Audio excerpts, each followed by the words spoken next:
歡迎收睇中山寶靚嘅 channel。咁今日咧就帶大家睇下我哋花城周邊嘅配套。咁我哋上一期咧都有講到我哋國際花城啦，而家係再賣咩價錢啦，仲有咩戶型啦，仲有咩間隔啦。咁我哋今期咧就主要帶大家實地去睇下我哋花城嘅周邊嘅配套。咁我哋花城嚟講咧係比較大嘅體量嘅，咁佢係分咗5期開發啦。咁我哋而家1期、2期、3期、4期咧都係已經收咗樓㗎，咁我哋去實地睇下我哋嘅地商到底係興唔興旺啊，定係話好慘淡啦。咁可以睇翻啦，我哋而家咧就喺5期嘅位置，咁我哋呢度咧就而家我哋而家再賣嘅一個位置啦。咁呢度係5期2區嚟嘅，咁我哋成個戶嚟講咧都喺拓展當中嘅。咁到時我哋5期嚟講咧都可以望到我哋嘅戶景啦。咁最重點嚟講咧，我哋而家係屬於一個加量不加價嘅一個產品嚟嘅。咁而家嘅total 咧就為到差唔多100萬出頭咧就可以買到我哋一個88方嘅5房啦。咁88方嘅5房嚟講咧，喺市場嚟講咧係非常之震撼嘅。咁喺市面上咧都係非常之難揾到嘅。咁佢88方咧啱加推咧就已經賣晒㗎啦。咁而家咧就要去到下半年先有88方嘅。咁而家在售面積嚟講咧就我哋6棟啦，就110方咧就我哋126方嘅。咁可以睇翻啦，我哋而家咧就係5期嘅位置。咁5期嚟講咧，其實收咗樓唔係話特別耐，但係我哋入住率嚟講咧都係相當之高嘅。你可以睇翻。係，咁我哋地商嚟講咧，呢一塊咧就冇咁興旺咯。但係你平時落街買下即係煙啊，或者買下水啊，都係比較方便嘅。咁呢邊咧就好多剪髮啦，或者封窗嘅人咧就喺度即係擺嘅。咁如果平時啦，你話想買下嗰啲蚊帳啊，其實喺度都可以買到，6樓度後面捉到啦。咁我哋而家所見到咧呢一塊咧就我哋一個公交車站嚟嘅，佢係一個大站嚟嘅。平時我哋去到我哋市區啊，或者我哋嘅珠海都係 OK 嘅。咁呢度邊咧就係坐公交車噶啦，你可以睇翻。係。咁我哋最後邊嚟講咧，就係一個會所嘅部分，咁可以做下 gym 啦、游下水啊，都 OK 嘅。咁我哋一個戶外嘅打籃球地方咧，就喺呢度。咁我哋往前走咧，就係我哋一個3期同4期嘅位置啦。咁我哋平時咧都好多人喺度露營嘅，即係星期六日嗰陣。係會好多人咧帶小朋友落嚟露營嘅。其實住呢度嚟講咧，我覺得係非常之舒適休閒，而且嚟講咧係有咁靚嘅環境嚟講咧，喺成個坦洲咧係唯一一個帶有湖景背山望湖嘅社區咧，就喺呢度。咁呢邊嘅銀碼嚟講咧都係比較平嘅。咁如果你話你去到比較近我哋嘅珠海嘅坦洲部分嘅屋苑啦，好似嘉景康城啦，或者係一個中澳春城咧，都係要圍到13蚊出頭先可以買到嘅。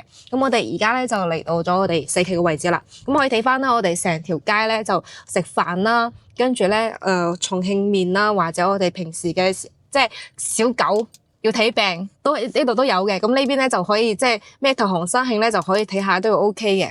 跟住補習班咧呢邊都係有嘅，所以呢邊嘅其實本地人啊，以及我哋一個港澳人啊，都係居多嘅。所以我哋嘅商業咧先會咁興旺。咁可以數睇下呢邊都有嘅。咁呢度咧就係驛站嘅位置。咁平時咧就可以喺度攞下快遞。咁如果你話你未成日翻嚟嘅話咧，就可以放喺驛站，翻到嚟再攞都係 OK 嘅。咁呢邊嘅商業嚟講咧就會比較旺少少。佢睇翻。燒烤啊、美容啊、賣水果啊、生燒燒啊，喺呢度咧都可以買到嘅。係，咁我哋而家咧就差唔多出到去我哋售樓部位置啦。咁我哋售樓部門口咧就會有一個比較大型少少嘅超市，平時咧咩海鮮啊，咁屋企所需嘅用品咧都可以買到。咁可以掃鏡頭啦。咁呢邊咧就我哋一個公寓嘅部分。咁公寓嚟講咧，而家係賣晒噶啦。咁佢有一部分咧係做咗我哋一個酒店嘅。咁平時你話唔知自己啱唔啱呢度，適唔適合住呢度嘅話，就可以喺度租幾晚，體驗下呢邊嘅生活係咪咁熱鬧啊？我哋所講中嘅即係萬家燈火啦，都可以體驗下。住過之後覺得啱心水啦，覺得再買都 OK 嘅。咁最重點嚟講咧，呢邊嘅首期咧係比較低嘅。咁我哋正常首期咧係要為到15%，咁而家為到係5%咧就可以買到啦。咁我哋平時咧就喺度買下早餐都係 OK 嘅。係呢個港龍嚟講咧，喺中山都係比較出名嘅，而且價錢嚟講咧就又平又靚又好食。咁呢個咧就啱啱先我所講嘅一個超市啦。叫紅萬家，咁呢邊咧就可以買到好多新鮮嘅嘢，仲有你平時買紙巾啊、磨爐啦都可以喺度買到嘅。咁我哋再轉個彎咧，就去到我哋一個比較早期一期嘅位置啦。因為咧佢嘅外立面係唔同啲，比較舊少少嘅。咁呢邊咧都開咗啲茶餐廳啦。咁呢間茶餐廳嚟講咧，生意係非常之興旺嘅，係。好似我哋藥店咧，就喺度都可以買到，成條食街基本其實已經係開晒㗎啦。所以呢邊嘅話咧，佢嘅居住人群係有一定嘅，我哋嘅商業先會咁旺嘅。咁我哋再往前走咧，前方呢個位置咧就我哋嘅坦洲大道。從坦洲大道咧去到我哋港珠澳大橋咧，圍道都係20零分鐘就可以到啦。咁我哋早期嚟講咧，呢條橋呢個位置未開之前咧，其實返我哋珠海都係比較遠嘅。咁而家開咗之後咧，就比較方便。咁我哋花城附近咧，就往呢個方向咧，就有好多啲農莊嘅特色菜啦，都比較平。而且嚟講咧，好多都係自己種嘅，即係可以講係基有基味，特別之香，即係可以平時落街去食下啲坦洲菜都 OK 嘅。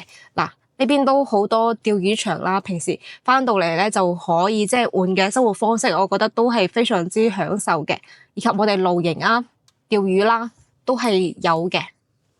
咁我哋而家成個坦洲嚟講咧，我覺得呢度咧就係比較有性價比嘅。咁可以睇返啦，往呢邊走咧就我哋一個坦洲政府嘅位置啦。咁我哋需要辦咩手續咧，就喺呢個方向咧都可以辦到嘅。咁我哋而家咧就導航下去我哋港珠澳大橋度嘅去嗰度先。嗨，圓圓，你好呀。去港珠澳大橋。要選哪一個？OK，咁可以睇返啦，從我哋開始導航嗎？對，你也可以選擇從我哋屋苑咧，其實去到港珠澳大橋咧，圍道係20分鐘嘅時間就可以到啦。咁而且嚟講咧，我哋屋苑樓下咧都有我哋一個穿梭巴士，可以返到我哋嘅香港荃灣太子，以及我哋嘅珠海都 OK 嘅。咁我哋平時坐巴士啦，或者 call 滴滴咧，都係比較方便嘅。咁我哋從呢條大道咧，就一條直線咧，係冇咩紅綠燈咧，就可以直接到我哋嘅一個港珠澳大橋啦。所以咧，其實都係比較近同方便嘅。咁呢邊嚟講咧，就係居村屋比較多。咁我哋再往前邊少少走咧，就係我哋一個嘉景康城啦，就有我哋一個中澳春城嗰邊咧，就會稍微熱鬧少少嘅。咁可以睇返啦，我哋圍道係3-4分鐘咧，就可以去到我哋一個坦洲公園啦。咁平時我哋6樓可以睇呢度。坦洲公園平時6樓食完飯喺度逛下都係 OK 嘅。咁我哋今期嘅視頻咧就差唔多結束㗎啦。咁我哋以後咧都會多拍一啲生活片俾大家了下我哋最真實嘅一個生活環境到底係點嘅先，睇下啱唔啱自己啊？呢邊係咪真係咁熱鬧啊？即係我哋都係講究真誠同真實嘅。咁我哋今期嘅視頻咧就已經結束㗎啦。咁我哋下期再見啦，拜拜。